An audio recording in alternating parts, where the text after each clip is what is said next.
All right, this one might be a mistake, but I'm going to read it anyway. It's an email from my mother, who just finished her fourth book, by the way. It's called Oh No, Not the Home: Observations and Confessions of a Grandmother in Transition. She's a she was just so tired of the process. She said to me the other day, "That's it. I'm never writing again." But she just sent me this email, which is too good not to share. The book will be available in October, by the way. You can pre-order it now if you want. This story, though, is not in it. This one was just for me, I think. Here it goes. Michael, it's your mother. I wanted to let you know that we had quite a scare this morning here at the home. I was working on my Sudoku at the kitchen table when your father received an anonymous email and began to read it aloud. Hello, John Rowe. I write to share bad news with you. Approximately few months ago, I discover you internet password. I now gain access to all you devices for internet browsing and buying of things. I have since start tracking your many internet activities and hack your email. Your password is sarsaparilla rumpelstiltskin with 2 exclamation points. Oh, Michael, I felt sick to my stomach. Sarsaparilla Rumpelstiltskin with 2 exclamation points has been our password for years, and now it was in the hands of a hacker. What does he want, John? Are we being blackmailed, I asked.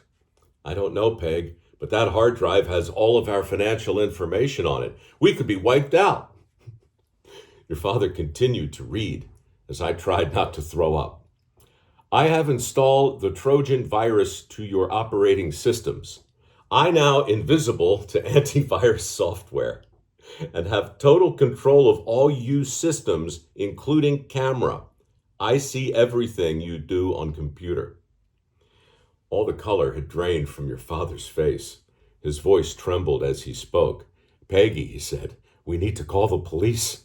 Does he want money, I asked. How did this creep get our password? Eyes bulging, your father shook his head and continued to read. While gathering information about you, I see you big fan of adult websites. I see you spend much time watching nasty content when alone. But I see you, John Rowe. I have control of camera. I record you loving porn while pleasuring yourself at keyboard. I now send video of you to everyone in contact list unless you do as I instruction. If you thought your father was horrified before, Michael, you should have seen his face when he read that last part. It's a lie, Peggy. I swear, I've never been to a porn site. He was incensed, but I was relieved. Clearly, this scammer with terrible grammar had no idea he was trying to blackmail a 91-year-old man who has survived 3 bouts of bladder cancer, a dozen cystoscopies, 2 hernia surgeries, and a recent heart attack. The odds of him pleasuring himself at the keyboard were approximately zero point 0. And yet he still felt the need to assure me that he was an innocent man. I swear, Peggy, I would never do such a thing. I raised an eyebrow and said, Really, John? Are you sure? Are you sure you haven't been pulling the goalie while I'm out playing mahjong? Pulling the what? He said. Or, entertaining Mr. Beeper with Rosie Palm and her 5 sisters. Who? What? Mr. Beeper? No. So then, I said, you're still the master of your own domain? No. I mean, yes, of course. Wait, what does that even mean? It took a minute, but once your father realized that the scammer was just fishing for an actual pervert, the color returned to his face. Good grief, he said. What's this world coming to, Peggy? Are there really that many degenerates out there abusing themselves on their computers? Oh, I'm pretty sure this has been going on long before computers, I said. Remember the time you walked in on Michael when he was busy with the lingerie section of the Sears catalog. I'm still trying to forget about that, he said. Then he smiled and said, look, Peg, if I'm being honest, I should tell you that sometimes when I'm out here alone in the kitchen reading the morning news, I like to dip my biscotti into the hot coffee. That's perfectly normal, dear. The biscotti is long and hard, right? And difficult to chew? Your father nodded. Yes, it is. But sometimes, after the coffee has softened it up, a piece will break off and fall back into the cup, splashing liquid all over my keyboard. Oh, you dirty boy, I said. Keep reading. You transfer $400 Bitcoin directly into my account. Wiring instruction below. When money received, I promise to delete all dirty stuff right away.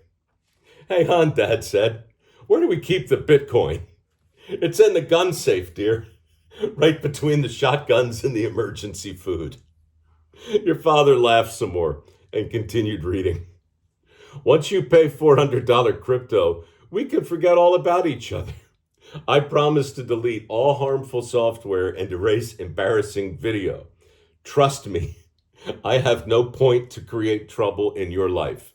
Everything will be done in fair manner. I keep my word. At this point, we were both wiping tears from our cheeks, but the best was yet to come. The final line read, do yourself favor, John Rowe. Don't get caught in similar situation in future. My advice, keep changing all passwords on frequent basis. It's a ransom note and a public service announcement, your father said. Exactly, I said. A word to the wise from an extortionist with a heart of gold. As I returned to my Sudoku, Dad called the bank and the credit card companies just to make sure we hadn't been wiped out. Then he changed our password from Sarsaparilla Rumpelstiltskin with 2 exclamation points to a long combination of random letters and symbols that neither one of us will ever remember. Only then, with a twinkle in his eye, did he pull his long, hard biscotti out of its wrapper and dip the tip into my hot coffee. You don't mind, do you, Peg? Of course not, dear. My coffee is always here for you. At which point I stuck a Post-it note over the camera lens on his laptop. Why take chances, I said. Good idea, Peg. You never know who's watching. Anyway, that was my morning, Michael. What's new on your end? Are we going to record a podcast later this week or what? If so, do you think your listeners might enjoy this true story? Or is this subject too hot to handle? Love, Mom. Yeah, Mom, we'll do a podcast this week, and I think we'll be unpacking this one. Thank you for that. Her new book, Oh No, Not the Home. It's over on Amazon if you want an advance copy. Having said all that, have a nice weekend.